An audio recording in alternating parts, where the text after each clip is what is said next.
Hello, my name is Val Wotton. I'm a Homes and Crafts Editor of Women's Weekly, and today we're going to show you how to make a simple basic cushion cover.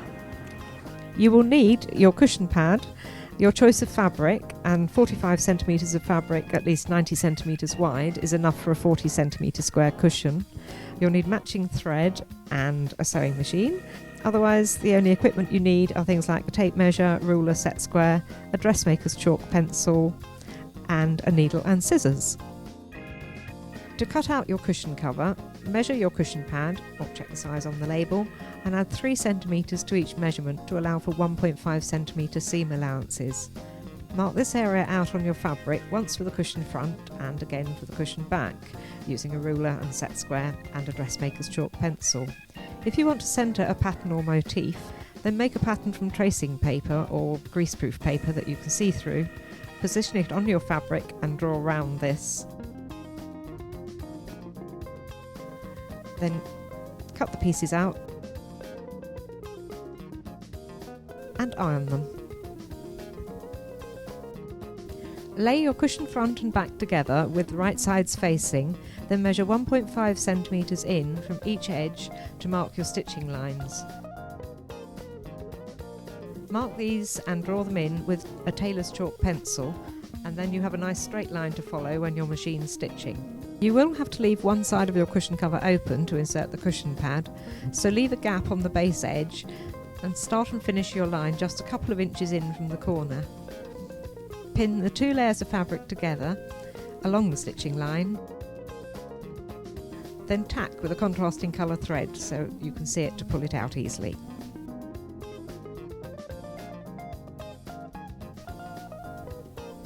Tack just beside your stitching line and the thread will pull out easily. Tacking is just large run-in stitches that hold the fabric together, but try to take your needle in or out of the fabric at the corner.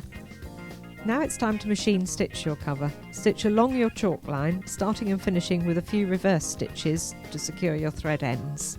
You'll end up stitching round 3 sides and 4 corners because of the gap on the 4th side. Remove all your tacking threads.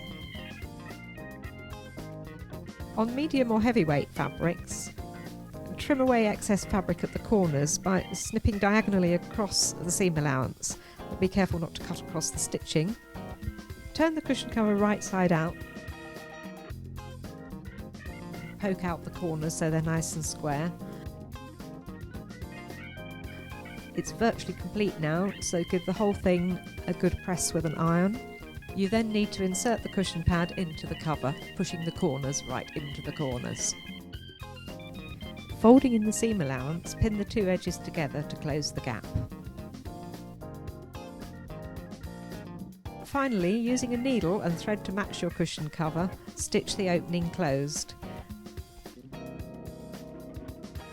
You can use slip stitch, but I've used ladder stitch, where you run the needle through one folded edge, take it across and run it through the opposite folded edge, and so on, so the thread lies across the gap like rungs on a ladder. After a few stitches, you pull the thread up gently to close the gap and carry on. So now we have the finished cushion, and as you can see it's really simple, and now you've mastered the basic cushion. The design possibilities are endless. You can make different sizes and shapes, obviously use different fabrics and embellish it with whatever you choose, some feathers or applique, lace, whatever. If you don't want to have to unpick stitching to take the cover off for washing, you could put a zip in the side seam, or you can do an overlapped opening, which is a design feature in itself. This one just has press studs, so you simply cut 2 pieces to make up the front of your cushion and stitch them together as you would the basic cushion. So enjoy yourself with all the design possibilities of cushions, and happy stitching!